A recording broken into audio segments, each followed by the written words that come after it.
জায়গায় বলতে যখন আমি 7 বছরের ছিলাম তখন হলো আমাদের এলাকাতে তো তেমন কোনো মেয়ে ছিল না। যখন আমাদের বয়সটাতে তখন শুধু ছেলেরাই থাকতো। মেয়ে বলতে 2 জন, আমি আর লাকি ছিলাম। তো ও আমার সাথেই ফুটবল খেলতো ছোটবেলায়।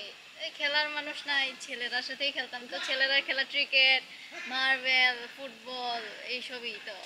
তো আমরাও ওদের সাথেই খেলতাম। খেলার পরে ওইখান থেকে খেলতে খেলতে মানে ছোটবেলায় খেলতাম, মানে ফুটবলের প্রতি অন্যরকম নেশা ছিল। মানে ওইসব খেলা, ক্রিকেট, অন্য কিছু, ব্যাডমিন্টনের প্রতি ছিল এতটা না, কিন্তু ফুটবলের প্রতি যতটা ছিল। তো এভাবে খেলতে খেলতে এক সময় খুব ভালো লাগতো, বৃষ্টিতে ভিজে খেলতাম। বা বিকাল বিকাল টাইমে ছেলেদের সাথে দল ভাগ করে খেলতাম। যখন স্কুলে পড়তাম তখন হলো আমাদের গ্রীষ্মকালীন টুর্নামেন্ট হতো উপজেলায়। তখন ওইখানে খেলতাম, স্যাররাই শিখাইতো। এই শিবগঞ্জে আইডিয়াল স্কুল একটা ক্লাব তৈরি করলো, ওইখানে প্র্যাকটিস করতে থাকতাম। পরে ওইখান থেকে, ওই স্কুল থেকে আমরা লেঙ্গুরা ফুলবাড়িতে গেছিলাম খেলার জন্য। ওইখানে 24টা টিমের খেলা ছিল। ওইখান থেকে আমরা জয়ী হয়ে আসছি। তো ওইখান থেকে আসার পর এই টিমটা ভাঙার পরে তো কলসিন্দুরে যাইতাম 3 মাস। ওইখানে প্র্যাকটিস করতাম জুয়েল কোচের সাথে। এখান থেকে আমি একা যাইতাম, নিজের ওই পাশে যা আসার জন্য অনেক কষ্ট, মানে যাইতে 100 আইতে 100 করে 200 টাকা লাগতো আমাদের প্রতিদিনই। এরপরে যখন আবার বঙ্গমাতাটা শুরু হয় তখন আমরা সবাই জেলার জন্য চান্স পাই, এবং জেলাতে খেলার পরে ওইখান থেকে আবার আমরা কয়েকজন ময়মনসিংহে মানে বিভাগে চান্স পাই। ওই বিভাগে যাইতে পারি নাই, ওইখানেও টাকা পয়সার ব্যাপার ছিল, আমাদের অর্থনৈতিক সমস্যা। কলসিন্দুর থেকে আসার পরে যে বামনপাড়াতে মেজর নামে একটা ক্লাব করছিল, বাংলা হোপ স্পোর্টিং ক্লাব। তো এখানে ছিলাম আমরা 25-30 জনের মতো। ওইখান থেকে আমাদের প্র্যাকটিস করাইতো একজন। মানে প্রথম অবস্থায় আমাদের কোনো কোচ ছিল না, আমরা নিজেরাই খেলতাম।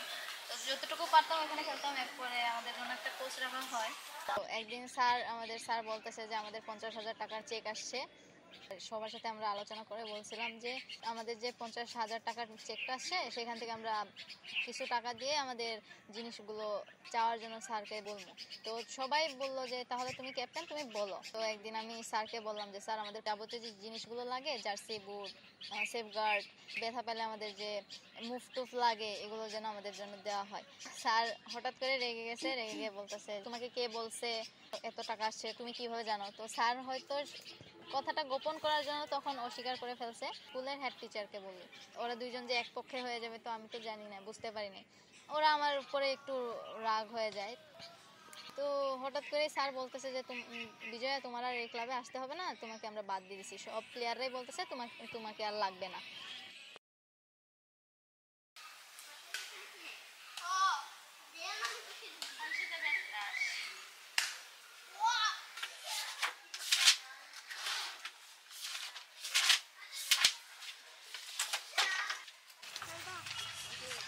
এখন তো ঢাকাতেও যাওয়া লাগবে, কয়েকদিন ট্রেনিং না করলে কি বালা খেলাম যাবো। এখন তো ক্লাবেও যায় না।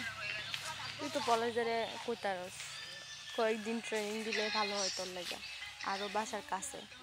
দেখি পলাশ দারে কইয়া।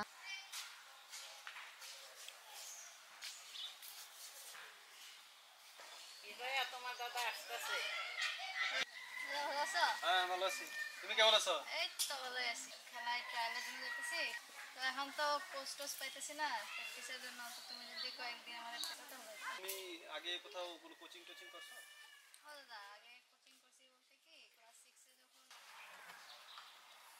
6-এ যখন শিখলে, ভালো করে শিখলে তুমি পারবা, তোমার মধ্যে সেই প্রতিভাটা আছে। ধরো হার্ড প্র্যাকটিস করতে হবে, যেমন তোমার যে সমস্যাগুলো দেখলাম, ল্যাকিংস আছে, ঘাটতি আছে তোমার স্টেমিনাকে আরো বাড়াইতে হবে। 10-এর মধ্যে আমি তোমার স্টেমিনাকে 5 দিব আমি, ঠিক আছে? তোমার স্টেমিনাটা মনে করো 9-10-এর মধ্যে তোমাকে নিতে হবে। জিম করতে হবে, প্লাস তোমাকে আরো মানে ভালো খাবার খেতে হবে, ঠিক আছে? আর তোমার স্পিডটা একটু কম, তুমি যে পজিশনে খেলো তোমাকে আরো স্পিডটা লাগবে। তোমার স্পিড যদি আমি 10-এর মধ্যে, তোমাকে আমি 6 দিব। তোমার স্পিডটা যদি 10ও না হয়, তোমাকে 10-এর কাছাকাছি অ্যাটলিস্ট 9-এ তোমাকে রাখতে হবে স্পিডটা। রুটিন মাফিক তোমাকে প্র্যাকটিস করতে হবে। তোমাকে প্রতিদিন এটলিস্ট 6 মাইল তোমাকে দৌড়াতে হবে। তুমি সকালবেলা তোমার তোমার তোমার চারটা তুমি এভাবে করতে পারো। সকালবেলা তুমি দৌড়াইতে পারো, দৌড়াইতে পারো, জিম করতে পারো। বিকালবেলা বলের বলের উপর আয়ত্ত, তোমার কন্ট্রোলিংটা তুমি আরো বাড়াইতে পারো। তবে তোমার মধ্যে সম্ভাবনা আছে, তোমার স্কিল ভালো আছে, তুমি কন্টিনিউ করলে, প্র্যাকটিস করলে, আরো হার্ড প্র্যাকটিস করলে তুমি এটা পারবে।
মা, তুমি বিজয়কে কিছু বলতে পারো না?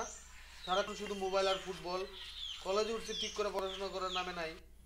আমার বন্ধুরা এর নিয়ে উল্টাপাল্টা কথা বলে যে এত বড় হয়েছে এখনো ফুটবল খেলে, মেয়ে মানুষ, কেমনে বিয়ে দিবি? কলেজে পড়ে নার্সিংয়ে যাইতে বলো। এই ফুটবল দিয়ে আমাদের পেট ভরবে না। জয় আবার ফুটবল খেলতে ছাড়তো না। জয় কি হইব এই ফুটবল খেললে? ফুটবল খেলে কোনো কিছুই হইতো না, দেও না।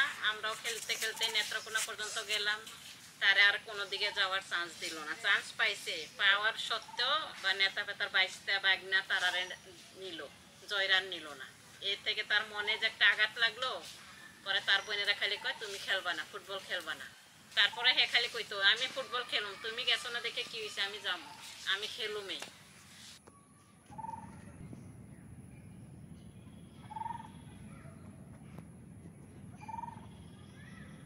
সব মানুষেরই তো স্বপ্ন থাকে। আমিও তো স্বপ্ন দেখছিলাম একদিন আমিও ভালো ফুটবলার হবো, দেশের হয়ে খেলবো, আমাদের এখানে একটা মেয়েদের ফুটবল ক্লাব করবো, যেন আমার মতো মেয়েরা সুযোগের অভাবে ঝইরা না পড়ে, তারাও যেন খেলাধুলা করার সুযোগ পায়। এটা কি খুব বেশি চাওয়া হয়ে যায়? এতটুকু স্বপ্ন দেখার অধিকার কি আমার নাই? নাকি আজ আমি মেয়ে বলে, গরিব বলে আমার স্বপ্ন দেখার অধিকার নাই?